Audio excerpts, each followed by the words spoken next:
श्री स्वामी समर्थ.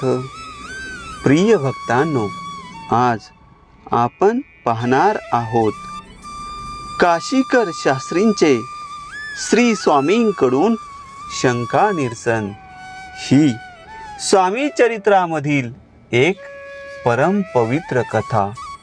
भक्तांनो, स्वामी चरित्रामधील अशा कथा ऐकणे ही एक प्रकारे स्वामींची सेवाच आहे आणि स्वामींची सेवा केल्याने जीवनाचे कसे कल्याण होते याचे लाखो लोकांना अनुभव आलेले आहेत.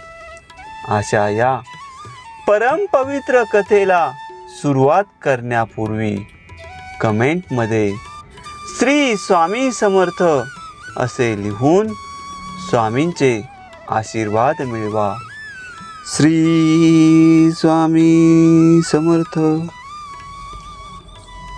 काशी क्षेत्री काशीकर नावाचे एक अत्यंत विद्वान आणि शास्त्र निपुण असे गृहस्थ राहत होते. योगशास्त्रात त्यांना काही शंका होत्या. त्या शंका कोण निवारण करील म्हणून अशा योग्यतेचा विद्वान माणूस ते शोधत असे. परंतु चर्चेतून समाधान होईल अशा योग्यतेचा जिज्ञासू विद्वान त्यांना सापडत नव्हता. अनेक तीर्थक्षेत्रांना त्यांनी भेटी दिल्या आणि त्या ठिकाणी योगी पुरुष, संन्यासी, शास्त्र निपुण अशा अनेक लोकांना भेटून सुद्धा समाधानाचा क्षण काही काशीकरांना लाभला नाही. अगदी रामेश्वरपर्यंत फिरून कोणी विद्वान आपल्या शंका निवारण करील का याचा त्यांनी शोध घेतला. परंतु निराशाच पदरात पडली. शेवटी त्यांना परतीच्या प्रवासात एक दिवस रात्री स्वप्न दृष्टांत झाला की तू अक्कलकोट येथे जा, तुझ्या शंकांचे निरसन होईल. परंतु काशीकरांना अक्कलकोट कुठे आहे हे सुद्धा माहीत नव्हते.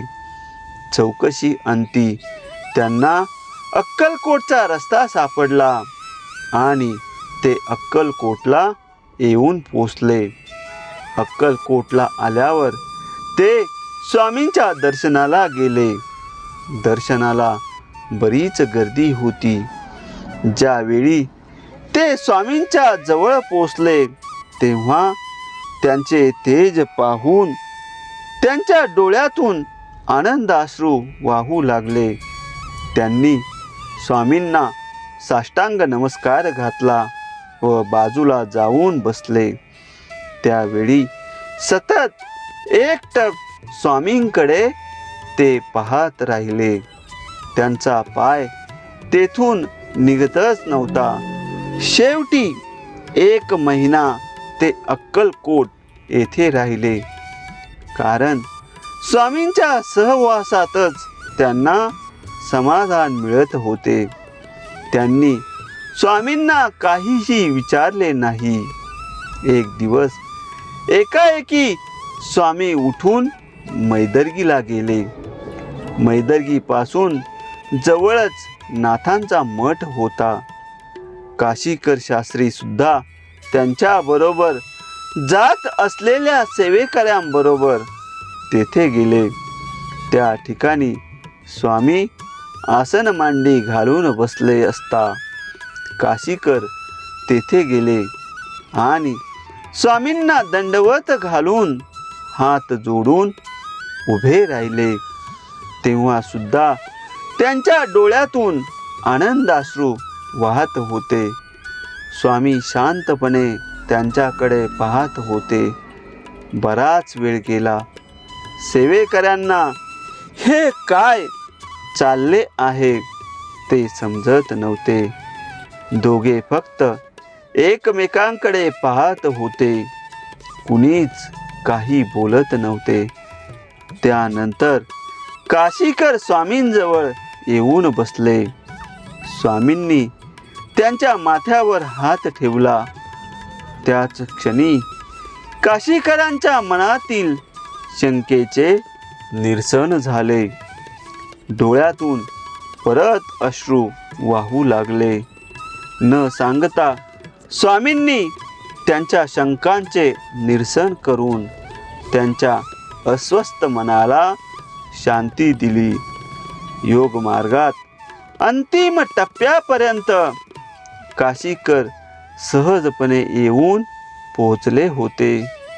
समाधी अवस्था त्यांच्या नजरेच्या टप्प्यात आली होती.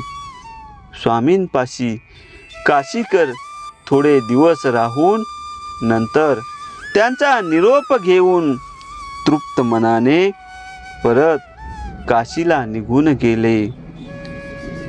आत्मविवेका वाचून ब्रह्मज्ञान प्राप्त होण्यास घडावा लागतो संत सहवास. भक्तांनो, अशा प्रकारे स्वामी चरित्रामधील ही पवित्र कथा संपन्न झालेली आहे.